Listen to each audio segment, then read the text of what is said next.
좀 꺼주세요. 네, 밑에 있다 좀 꺼주시기 바랍니다.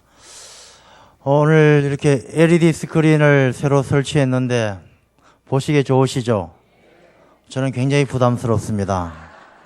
네, 이거 웬만한 인물 가지고 이 자리 서기가 참 어렵게 되어졌습니다. 예. 제가 이렇게 어떻게 나오나 한번 보려고 탁 돌려보는데 볼 수가 없네요.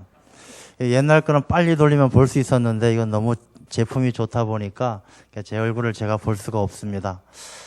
우리 이렇게 LED 스크린을 새로 설치했는데 우리가 이 LED 스크린을 설치한 것은 우리 어르신들이 잘 안 보이고 되게 찬양을 부를 때에도 좀 희미해서 불편하다 해서 불편함을 없애기 위해서 새로 설치했습니다. 우리가 어르신들 더 열심히 찬양하시고 또 예배에 더 집중해 주실 줄로 그렇게 기대를 합니다. 우리 LED 스크린 기증해 주신 우리 정광래 집사님, 정인진 집사님 가정에도 감사의 말씀을 다시 한번 전합니다. 감사합니다. 우리 오늘 이 본문의 말씀 우리가 동방 박사의 말씀을 함께 나누게 되어졌습니다. 이 동방 박사의 말씀은 별을 보고 아기 예수께 경배했던 바로 그런 말씀, 우리가 잘 알고 있는 말씀입니다. 이 별이라는 것은 사람들에게 참 깊은 정서적인 감흥을 불러일으킵니다. 별에 우리의 소망이 있고 또 별에 사랑이 담겨져 있습니다. 여러분들 젊었을 때 기억나시죠? 이렇게 사랑하는 여자친구에게 연애 편지했을 때 당신의 눈동자는 영롱한 별빛과 같이 이렇게 웃으시는 분들은 한 번쯤은 받아보신 분들인 것 같습니다.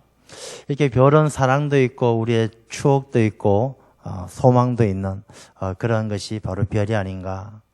그래서 별은 밤하늘의 꽃이다 이렇게까지 표현을 합니다. 아마 여러분들도 별에 대한 추억들이 하나 정도씩은 다 있을 것이라고 생각이 되어집니다.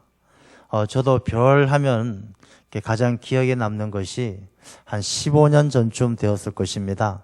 제가 성지순례를 가서 이집트에서 시내산에 올라갔던 기억이 있습니다. 시내산은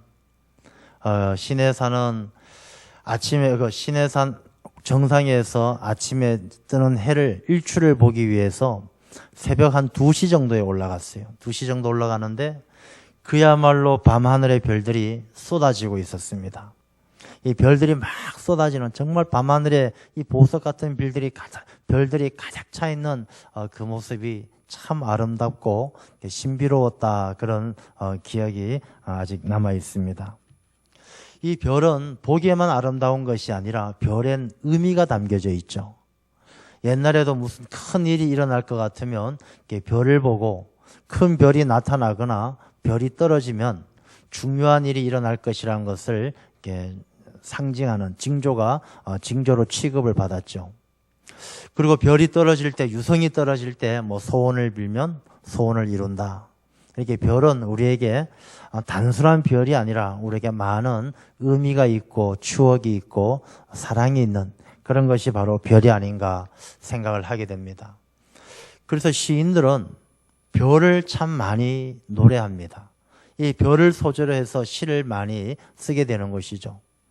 여러분들이 혹시 인터넷을 사용하시는 분들은 별과 관련된 시를 한번 검색을 해보시면 굉장히 많은 시가 있는 것을 보게 됩니다. 그중에 기억에 남는 시가 몇 가지 있다라면 여류 시인이었던 노천명 씨가 아마 교과서에서 사슴을 배웠던 기억이 있으실 겁니다. 노천명 씨가 쓴 시 가운데 그런 내용이 있죠. 나무가 땅에 발을 딛고 하늘을 보고 살듯이 우리가 발은 땅에 있지만 늘 우리가 밤하늘의 별을 바라보며 걸어갑시다. 그런 내용의 시가 있습니다. 우리가 이 땅에 살지만 소망을 가지고 별을 바라보며 살아가자 그런 이야기입니다. 또 도종환 씨가 쓴 이 별 하나라는 그런 시를 보게 되면 이 별에 대해서 나는 저 별을 떠났지만 그 별은 나를 떠나지 않았습니다. 항상 나와 함께 나를 따라오는 그 별에 대해서 별을 통해서 위로받는 마음을 그렇게 시로 표현하고 있는 것을 보게 됩니다. 그중에 별에 대한 시에 가장 최정상급이라고 하면 아무래도 윤동주 씨의 시가 아닐까 생각합니다. 윤동주 씨가 쓴 하늘과 바람과 별과 시라는 시집에 보면 서시, 또 별 해는 밤 이런 시들이 있죠. 이 윤동주 씨가 살았던 그 시대는 참 우리 민족이 암울했던 시대입니다. 윤동주 씨가 사망한 것이 1947년, 그러니까 해방이 되자마자 그렇게 죽었죠. 이게 이 윤동주 씨가 그렇게 27살의 나이에 죽었어요. 27살, 1945년인가 아마 죽었던 것 같은데 27의 나이로 죽음을 맞이했습니다. 윤동주 씨, 지금 윤형주라는 가수가 있었죠.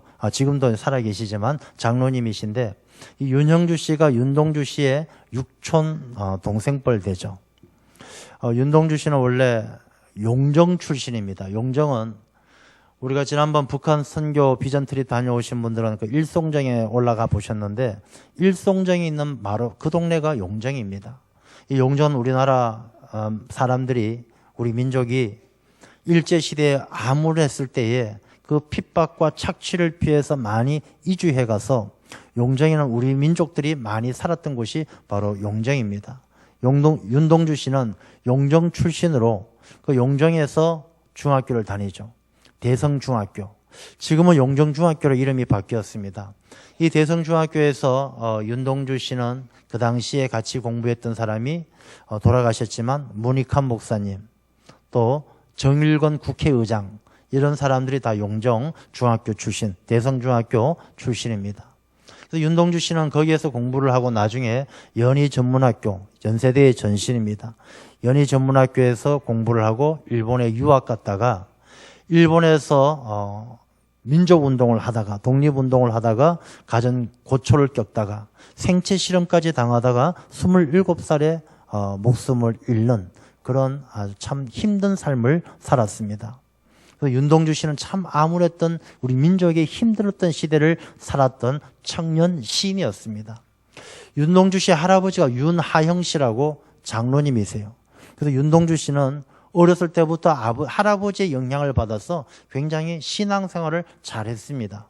그래서 그분의 시를 보게 되면 십자가라든지 그런 시를 보게 되면 이 윤동주 씨의 그 신앙과 그 암울하고 힘들었던 일제의 핍박 가운데 있었던 그 민족의 암흑기 가운데서 신앙적으로 이겨내고 예수 그리스도에게 소망을 두는 그 신앙의 고백이 그의 작품 속에 담겨져 있는 것을 우리가 볼 수가 있습니다. 그래서 특별히 윤동주 씨는 별을 많이 노래했는데 서시와 별 해는 밤, 그 시를 제가 이 시간 잠시 소개를 해드리려고 합니다. 한번 여러분들께서 화면을 보시면서 그 시를 한번 잘 감상을 해보시기를 바랍니다. 서시. 죽는 날까지 하늘을 우러러 한 점 부끄럼이 없기를 잎새 이는 바람에도 나는 괴로워했다. 별을 노래하는 마음으로 모든 죽어가는 것을 사랑해야지. 그리고 나한테 주어진 길을 걸어가야겠다. 오늘 밤에도 별이 바람에 스치운다. 너무나 우리에게 알려져 있고 또 우리의 깊은 감동을 주는 바로 서시입니다. 또 우리 윤동주 씨가 쓰신 시 가운데 별 해는 밤이라는 시가 있습니다. 별 해는 밤. 계절이 지나가는 하늘에는 가을로 가득 차 있습니다. 나는 아무 걱정도 없이 가을 속의 별들을 다 헤일 듯합니다. 가슴 속에 하나 둘 새겨지는 별을 이제 다 못 헤는 것은 쉬 아침이 오는 까닭이요, 내일 밤이 남은 까닭이요, 아직 나의 청춘이 다하지 않은 까닭입니다. 별 하나의 추억과 별 하나의 사랑과 별 하나의 쓸쓸함과 별 하나의 동경과 별 하나의 시와 별 하나의 어머니, 어머님. 나는 별 하나의 아름다운 말 한마디씩 불러봅니다. 이 윤동주 씨의 시를 보게 되면 이 별을 놓고 자기의 마음을 또 자기의 소망을 고백하고 있는데 깊은 감동을 주죠. 저는 이 시들을 이렇게 읽으면서 그런 생각을 해봅니다. 윤동주 씨가 그 용정에서 만주벌판에서 그 밤하늘에 빛나는 별을 보면서 무슨 생각을 했을까? 그리고 그 별은 윤동주 씨에게 뭐라고 속삭였을까? 차디찬 일본의 감옥에서 죽어가는 그 순간에도 그 감옥의 창틈을 비집고 들어오는 별빛을 바라보면서 이 윤동주 씨는 무엇을 생각했을까? 나라를 잃어버리고 소망이 없는 그 암울한 시대에 그는 별을 보면서 무슨 생각을 했을까? 그런 생각을 해보게 됩니다. 윤동주 씨가 살았던 그 시대뿐만 아니라 오늘 본문의 말씀이 기록된 그 시대에도 참 힘들고 어려운 삶을 살았던 시대입니다. 이스라엘 백성들, 이 이스라엘은 이 베들레헴에 큰 별이 나타나는 그 시대에 로마의 핍박을 당하며 로마에게 착취당하던 이 로마가 다스리던 그 시대에 이스라엘 민족은 더 많은 세금을 거두고자 하는 로마가 인구조사를 시작합니다. 이 호적을 다시 하라고 이야기할 때에 이 많은 이스라엘 백성들은 또 자기들의 고향을 찾아가서 호적을 다시 하면서 더 많은 착취를 당해야만 했던 그런 힘들고 어려운 시대를 살았던 것이죠. 그 힘들고 어려운 시대에 윤동주 시인이 그랬던 것처럼 그 시대에도 별을 바라보는 사람들이 있었습니다. 누구냐? 바로 동방의 박사들이죠. 동방의 박사들. 이 동방의 박사들은 힘들고 어려울 때 그 어둠 속에서 하늘을 우러러보며 밤하늘에 큰 별을 보고 그 별의 인도함을 따라서 먼 여행을 합니다. 그 별을 따라 가다가 결국에는 이 베들레헴 말구유에서 태어난 아기 예수를 만나게 되고 그 아기 예수께 황금과 유향과 모략으로 경배를 하고 그날 밤에 하나님을 통해서 음성을 듣고 다른 길로 헤롯에게 돌아가지 아니하고 세상으로 돌아가지 않고 다른 길로 돌아서 가게 되는 그런 내용이 기록된 것이 바로 오늘 본문의 말씀입니다. 저는 이 말씀을 통해서 우리가 사는 이 시대를 다시 한번 이렇게 돌아봅니다.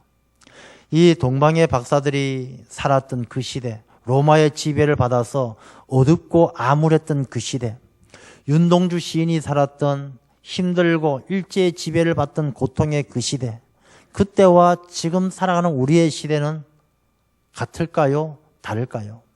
아마 너무나 다르다고 생각할 것입니다. 다르죠. 우리가 살아가는 이 시대는 착취당하지 않고 빼앗기지 아니하고 우리가 살아가는 이 시대 물질 문명이 발달되어져 있고 얼마나 살기 좋은 세상입니까? 저도 가끔 밤에 한강에 지나갈 때가 있어요. 한강에 지나가면 한강이 야경이 얼마나 아름다운지 이 한강을 지나가면서 야경을 보는데 정신이 빼앗겨서 하늘의 별을 바라볼 생각도 안 나는 거예요. 우리가 이 세상, 지금 살아가는 이 시대가 우리가 육신의 눈을 통해서 바라보면 너무 부요하고 풍요롭고 아름다운 세상을 살아가는 것 같습니다. 그런데 우리가 예수님께서 이 땅에 오신 그때가 눈먼 자를 다시 보게 하시기 위해서 이 땅에 오셨다라고 말씀을 하시고 있다는 것을 우리가 주목할 때에 과연 우리는 눈을 제대로 뜨고 있는가? 우리가 육신으로 바라보는 이 세상이 과연 전부인가? 여러분, 우리가 살아가는 이 시대도요, 영적인 눈을 뜨고 한번 깊이 들여다보십시오. 여러분, 내 영혼의 눈을 뜨고 내 영적인 눈을 뜨고 이 시대를 바라보면 이 시대가 인류가 살아왔던 어떤 시대보다도 더 깜깜한, 사람들이 잘 먹고 잘 살지는 모르지만 왜 먹고 왜 사는지 목적이 없는 삶을 살아가요. 여러분, 우리는 어떻습니까? 여러분들 살아가는 삶의 목적이 분명합니까? 야, 나는 이 일을 위해서, 이 목적을 이루기 위해서 나는 끊임없이 전진하고 이 목적이 내 삶의 목표다. 내가 가야 할 곳이다. 눈을 부릅뜨고 여러분의 가는 그 목적지를 향해서 걸어가고 있으십니까? 이 많은 사람들이 육신의 눈을 뜨고 육신의 즐거움은 살아가지만 사실 그 마음의 문은 닫혀 있고 영적인 눈은 감기워져 있어서 우리가 살아가는 사람들의 모습을 보면 말초적이고 자극적인 것을 따라서 살아가는 거예요. 여러분, 앞이 보이지 않는 사람은 어떻습니까? 만져보는 것이죠. 만져보고 좋으면 가고 만져보고 좋지 않으면 버리고 이 손의 감각을 따라서 살아가는 것이죠.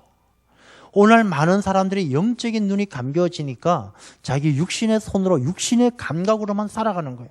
육신의 감각이 좋으면 좋고 싫으면 싫고 예수 믿는 것도 내 육신은 육신적으로 내가 건강하고 잘 되고 내 육신에 이익이 있으면 좋고 내 육신에 이익이 없으면 버리고 기분 좋으면 좋고 기분 나쁘면 버리고 우리가 영적으로 눈이 멀었기 때문에 늘 말초적이고 자극적이고 감각적인 것만 가지고 살아가는 이 시대도 따지고 보면 영적인 어둠의 시대고 영적인 소망이 없는 시대가 아닌가라는 생각을 하는 것입니다. 여러분들 그런 이야기 한번 들어보셨죠? 앞을 보지 못하는 사람이 친구 집에 놀러 갔는데 밤이 어두워서 돌아갈 때에 친구가 앞을 보지 못하는 친구를 위해서 등불을 하나 전해줍니다. 내가 앞을 보지 못하는데 이 등불이 뭐가 소용이 있어? 괜찮아. 아니야. 너가 보지 못해도 이 등불을 들고 다니면 상대방이 너에게 부딪히지 않고 피해갈 것이니까 가지고 가. 그래? 그럴듯하군. 이 앞을 보지 못하는 친구는 등불을 들고 갑니다. 이 등불을 들고 가기 때문에 자기 앞에 부딪히는 사람이 없을 줄 알고 잘난 척하고 그냥 가는 것이죠. 가는데 어떤 사람이 와서 쿵 부딪히는 거예요. 이 사람이 화를 내죠. 이보시오. 눈 좀 뜨고 사시오. 당신은 왜 나에게 부딪힙니까? 아니 이보시오. 이 캄캄한데 부딪힐 수도 있지. 그게 왜 내 탓입니까? 내가 이럴 줄 알고 친구가 준 등을 들고 있지 않습니까? 이 등불을 내가 들고 있으면 이 등불을 보고 당신이 나를 피해가야 되지 왜 내게 부딪히십니까? 그 사람이 이야기하죠. 이보시오. 당신이 눈을 앞을 못 봐서 잘 모르는 모양인데 당신의 손에 들고 있는 그 등불의 불은 꺼진 지가 아주 오래되어졌습니다. 내가 처음 멀리서부터 왔지만 당신의 손에는 불빛이라고는 찾아볼 수가 없었습니다. 여러분 앞을 보지 못하고 불 꺼진 등불을 들고 지나가는 그 사람의 모습이 누구라고 생각하십니까? 저는 그 모습이 바로 내 모습이고 이 시대를 살아가는 그리스도인이 아닐까라는 생각을 하게 되는 것입니다. 우리 그리스도인들이 자기 자신이 앞을 보지 못하면서 자기 자신이 분별하지 못하면서 친구가 준 등불을 들고 있는 것만으로 마치 자기가 눈뜬 사람인 것처럼 세상을 다 보는 것처럼 그렇게 자랑스럽게 살아가는 거예요. 우리가 믿음이 없으면서 부족하면서도 그냥 교회 왔다 갔다 하면서 예수님께서 우리에게 세상의 빛이 되라 하시니까 내가 마치 대단한 그리스도인이 된 것처럼 빛나는 등불을 들고 있는 것처럼 살아가는 거예요. 그러다가 부딪히고 사고가 생기면 버럭 화를 내는 것이죠. 당신이 나를 피해가야 되지. 나는 밝은 등불을 들고 있는 것처럼 착각하면서 나는 잘 살고 나는 바른 길로 가고 나는 옳은 것으로 착각하면서 늘 다른 사람을 정죄하고 다른 사람을 원망하죠. 사실은 내 손에 들고 있는 그 등불의 불도 꺼져 있고 내가 앞을 보지 못하는 소경된 자의 것을 잊어버리고 마치 소경이 아닌 것처럼 마치 세상을 밝히는 등불을 들고 있는 것처럼 살아가는 것이 오늘날 이 시대를 살아가는 그리스도인이고 바로 내 자신의 모습이 아닌가 그런 생각을 하게 되는 것입니다. 우리가 교회에 나오면 등불을 든 것처럼 내가 소경이면서도 교회 등불을 들었다는 형식만 있으면 다른 세상의 사람들이 나를 피해가고 대단한 게 인정해 주는 것처럼 내가 교회에 나오기 때문에 대단한 그리스도인이고 내가 기도회에 참석했기 때문에 대단하게 기도하는 사람이고 그렇게 착각하고 있는 것은 아닌가 그런 생각을 해보게 됩니다. 우리가 살아가는 이 시대에도 참 힘들고 어려운 시대이죠. 어두운 시대입니다. 우리가 한치 앞을 바라볼 수 없는 그런 불확실의 시대를 살아가는 이때에 우리가 영적인 눈을 뜨고 길을 잃지 않기 위해선 이 어두운 밤하늘을 바라보면서 우리가 어떻게 해야 되겠습니까? 별을 찾아야 돼요. 별을. 밤하늘에 우리가 가야 할 곳을 알려주는 그 빛나는 큰 별. 동방의 박사들이 그 별을 보고 따라갔을 때 주님을 만났던 것처럼 우리도 우리의 삶 가운데 밤하늘의 별을 바라보며 나아갈 때에 주님을 만날 수가 있는 것입니다. 그러면 그 별은 무엇이냐? 그 별은 베들레헴의 아기 예수 위에 멈추어 서는 것처럼 그 별은 바로 예수 그리스도를 이야기하는 것입니다. 여러분, 우리가 살아가는 이 시대에 우리가 주님을 바라보지 않으면 안 되는 이 시대를 살고 있는 거예요. 우리가 육신의 눈을 뜨고 멀쩡하게 사니까 다 길을 잘 찾고 우리가 길을 잃어버리지 않고 목적지를 잘 찾아서 가는 것 같은, 내가 눈 감은 장님이면서 꺼진 등불을 들고 있으면서도 마치 다른 사람들을 다 피해가고 목적지까지 잘 갈 수 있는 것처럼 착각하고 있는 우리 그리스도인들이 이제는 오늘 본문의 말씀을 교훈 삼아서 눈을 뜨고 밤하늘의 별을 바라보듯이 주님을 바라봐야 할 줄로 믿습니다. 주님만이 우리가 방황하는 이 땅 가운데서 길을 찾아주시는 분이 주님이셔요. 우리가 시편 107편에도 보게 되면 우리 인생은 광야의 사막길을 지나는 것과 같다는 거예요. 피곤하고 공고하다는 것입니다. 이 광야의 사막길을 지나다 보면 사람들은 늘 길을 잃고 방황하는 사람들이 많아요. 늘 신기루를 쫓아다녀요. 이 땅에 눈에 보이는 것이 좋아 보이지만 쫓아가서 잡고 잡아보면 다 아무것도 손에 잡히는 것이 없는 헛된 것이죠. 솔로몬이 고백하잖아요. 헛되고 헛되니 모든 것이 헛되다. 권력을 잡아도, 돈을 잡아도, 즐거움을 쾌락을 잡아도 이 세상의 것은 다 헛된 것이고, 이 신기루를 쫓아가는 사람들은 늘 그 광야 사막길에서 맴돌다가 그곳에서 길을 잃어버리고 그곳에서 비참한 최후를 마치게 되는 것입니다. 그 광야 사막길에서 길을 잃지 않고 본향으로 돌아가는 것, 아버지께로 돌아가는 것, 우리가 밤하늘의 별이 되시는 주님을 바라보는 길밖에 없는 줄로 믿습니다. 주님을 바라보는 것이, 우리가 주님의 인도함을 받는 것이 우리가 다른 길로 가는 길이고 천국 가는 길이에요. 이 동방의 박사들은 그 큰 별을 보고 먼 여행을 합니다. 길을 잃지 않았어요. 예루살렘까지 잘 찾아왔어요. 그런데 예루살렘까지 찾아왔을 때 이들이 방심하죠. 여러분, 신앙의 생활은요, 방심할 때 문제가 터지는 거예요. 이 동방의 박사들은 예루살렘에 와서 그때는 별을 바라보지 않고 누구를 바라봅니까? 헤롯 왕을 바라보고 대제사장을 바라보는 거예요. 그들에게 인생의 길을 물어요. 이스라엘의 왕이 나셨는데 어디 가면 만날 수 있습니까? 여러분, 우리가 신앙생활 잘 하다가도요, 신앙생활 잘 하다가도 어느 순간 우리가 나태해지고 방심해지면 밤하늘의 별처럼 예수 그리스도를 바라보는 것이 아니고 세상의 권력을 바라볼 때가 있고, 세상의 지식을 바라볼 때가 있고, 세상의 사람을 바라볼 때가 있어요. 그 일이 잠깐의 실수가 어떻게 됩니까? 헤롯이 그때 태어난 아이들을 다 죽이는 비극적인 역사를 만들어내는 거예요. 여러분, 우리 인생도 마찬가지입니다. 우리 인생도 밤하늘의 별처럼 이 힘들고 어두운 이 세상을 살아가지만, 우리가 길 잃고 방황하는 것처럼 우리 인생이 어떻게 살아야 될지 모르는 그런 삶을 살아가지만, 예수님을 바라보고 사는 사람은 길을 잃지 않아요. 예수님을 바라보는 사람은 예수님께서 늘 생명의 길로, 아버지께로 가는 길로 인도하시기 때문에 길을 잃지 않아요. 그런데 우리가 신앙이 나태해지고 우리의 마음이 방심함으로 헤롯을 찾아가는 것처럼, 대제사장을 찾아가는 것처럼 우리가 세상의 권력을 의지하고 세상의 사람을 의지하고 세상의 지식과 경험을 의지하는 순간 그것이 우리에게 큰 낭패가 되는 것을 경험하게 된다는 것입니다. 여러분, 우리의 시선은, 내 삶의 시선은 언제나 예수 그리스도만을 바라보아야 할 줄로 믿습니다. 주님을 바라보는 사람은요, 그 큰 별이 예수님을 만나게 해줘요. 이 동방의 박사들은 그 별을 다시금 찾아서 별을 따라갈 때에 베들레헴 말구 위에 놓이신 아기 예수를 만나게 되는 것입니다. 주님을 바라보는 사람은 주님을 만나게 되는 거예요. 우리가 이 세상을 살아가는 것도 그렇고요, 다 마찬가지입니다.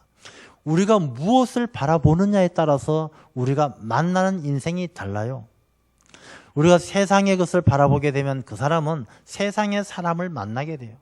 세상의 사람은 상처 주고 속이고 빼앗고 강도고, 우리가 요한복음 10장에 나오잖아요. 내 이제는 모든 것들은 다 절도고 강도라고.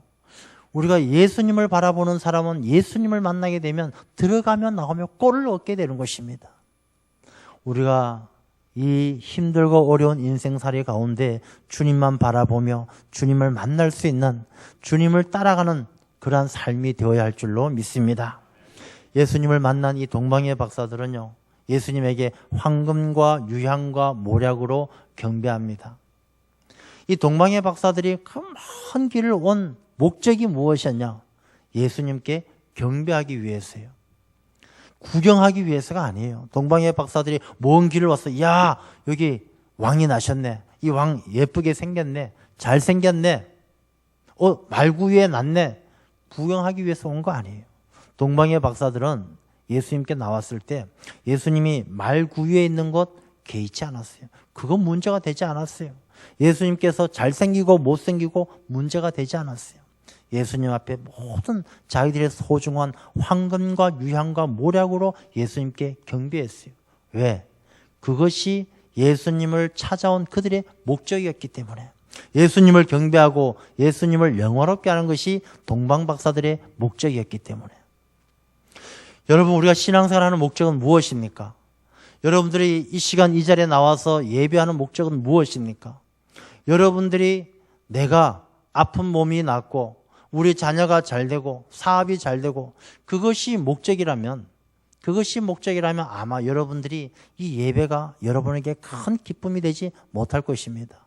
이 기도가, 여러분의 간절한 기도가 응답받지 못할 것입니다. 우리 성경 말씀은 그런 형식적인 예배, 그런 자기 정욕을 위해서 구하는 기도에 하나님께서 응답하지 않겠다고 분명하게 말씀하시기 때문에요. 그러면 하나님은 어떤 사람을 기뻐하느냐? 주님을 경배하기 위해서 나오는 사람을 주님은 기뻐하셔요. 주님은 참된 예배자를 찾으셔요. 황금과 유향과 모략으로 예배하는 동방박사들처럼 참되게 예배하는 자를 찾으셔요. 그러면 우리가 참되게 예배한다는 것은 무엇인가? 우리가 하나님 앞에 어떻게 경배해야 되는가?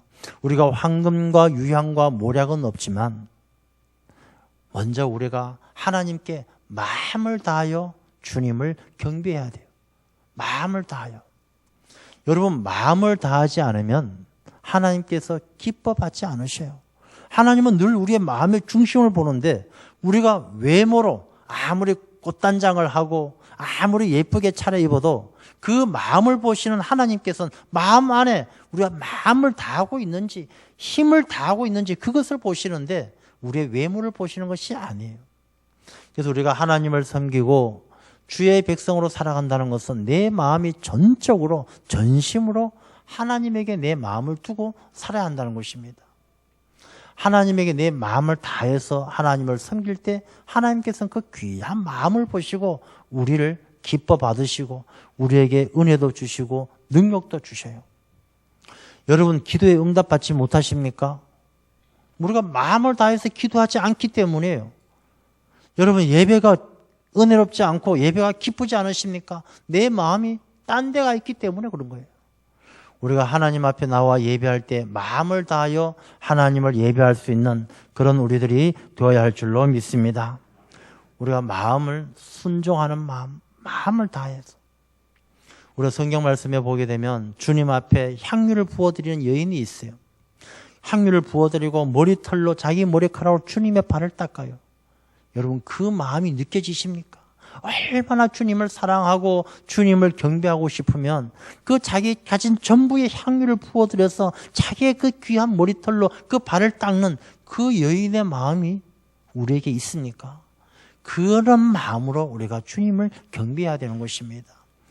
갈릴리 바닷가에 주님이 찾아오셨어요. 베드로에게 너가 나를 사랑하느냐? 너가 나를 사랑하느냐? 주님! 내가 주님을 사랑하는지 주님께서 아십니다. 그 간절한 베드로의 마음이 우리 안에 있습니까? 우리가 그런 베드로의 마음, 향유를 부어드린 그 여인의 마음으로 주님을 섬겨야 할 줄로 믿습니다. 또한 우리는 주님에게 내 모든 몸으로 주님을 섬겨야 돼요. 몸으로 섬긴다는 것은 내게 주신 시간과 건강과 내게 주신 재능과 은사를 통해서 주님을 기쁘게 하는 삶을 사는 것이죠. 로마서에 너희 몸을 거룩한 산 제물로 드리라. 우리의 삶이 거룩한 산 제사가 되어야 되는 것이죠. 예배를 영어로 서비스라고 이야기합니다. 서비스. 여러분, 하나님께 드리는 예배는요, 섬기는 것 자체가 예배예요. 우리가 이렇게 더 앉아가지고 찬양하고 기도하고 이 예배 순서에 따라 드리는 이것이 예배의 전부가 아니라 예배는 서비스예요. 하나님을 섬기는 것 자체가 예배예요. 예수님께서도 지극히 작은 자에게 하는 것이 곧 내게 행한 것이다 라고 말씀하시는 것이 우리가 주님의 뜻에 합당하게 섬기면서 살아가는 삶의 순간순간이 다 예배가 된다는 것입니다. 그래서 너희 몸을 거룩한 산제물로 드리라 말씀하시는 거예요. 우리의 마음과 몸을 다하여 우리가 하나님을 잘 섬기는 것, 그리고 하나님이 주신 은혜를 가지고 함께 섬기는 것. 하나님께서 우리에게 주신 것이 얼마나 많습니까? 여러분, 우리에게 주신 물질도 있고 우리에게 주신 많은 것들이 있어요. 우리가 그런 것들을 나눌 수 있는 것. 우리가 황금과 유향과 모략으로 주님을 경배하는 동방박사들처럼 내게 주신 많은 것들 가운데 소중한 것들을 구별하여 하나님이 기뻐하시는 일에 쓰임받을 수 있도록 하는 것, 그것이 바로 주님을 경배하는 일이고 예배인 줄로 믿습니다. 그래서 우리가 주님 앞에, 우리가 성경 말씀을 보게 되면 주님 앞에 주님의 일에 쓰임받는 사람들이 얼마나 많습니까? 우리가 빌립보 교회도 보게 되면 그 빌립보 교회 성도들은 극히 가난한 중에도 풍성한 연보를 드렸는데 빌립보서 4장을 보면 이렇게 이야기합니다. 이는 받으실 만한 향기로운 제물이요 하나님을 기쁘시게 한 것이라. 많아야 하나님을 기쁘게 하는 것이 아니라 지극히 가난한 중에도 가난한 가부의 2렙돈이 예수님의 칭찬을 받았던 것처럼 우리의 힘을 다하여 형편을 다하여 우리가 하나님의 일에 쓰임받을 수 있도록 주신 은혜를 하나님께 올려드리는 것, 그것이 바로 주님을 경배하는 것이죠. 우리가 이렇게 마음을 다하고 몸을 다하고 힘을 다해서 하나님을 섬길 수 있는 사람은 어떤 사람이냐? 예수 그리스도의 별을 바라보고 사는 사람들, 예수 그리스도가 소망이 되는 사람들, 인생의 길을 예수님의 인도하심을 따라 살아가는 사람들이 바로 그런 삶을 살 수가 있다는 것입니다. 이제 예수님을 경배하고 깊이 만난 동방의 박사들은 마지막 말씀을 보게 되면 다른 길로 고국에 돌아가니라. 이제 예수님을 깊이 만나고 예수님을 섬기는 사람들은 인생에 살아가는 방법이 달라지는 것이죠. 헤로드 왕에게로 안 돌아가요. 대제사장들에게 안 돌아가요. 그들은 다른 길로 가는 것입니다. 인생을 살아가는데 권력을 의지하지 않고 형식을 의지하지 않고 세상의 지식을 의지하지 않고 이제는 예배하고 만났던 주님, 그 주님을 마음속에 깊이 품고 주님과 동행하면서 다른 길로 가는 것입니다. 그 길은 주님께서 함께 하시는 길이고 생명의 길이고 형통의 길인 줄로 믿습니다. 시편 1편에 나오는 말씀처럼 복 있는 자의 길이에요. 오만한 자의 자리에 앉지 아니하고 악한 꾀에 넘어가지 아니하고 늘 주님과 동행하는 그 길, 다른 길, 그 길로 가는 삶을 하나님께서는 기뻐 받으시고 그 길은 바로 아버지께로 가는 길이고 천국 가는 길인 줄로 믿습니다. 저는 성탄절을 맞이하면서 우리가 성탄의 기쁨도 있지만 우리가 다시 한번 이 어두운 시대에 밤하늘의 별과 같은 예수님, 그 예수님을 나의 소망으로 삼고 주님께서 인도하시고 주님께서 이끌어 가시는 그 길에 순종함으로 살아갈 수 있는 우리 모두가 되시기를 주님의 이름으로 축원합니다. 기도하겠습니다.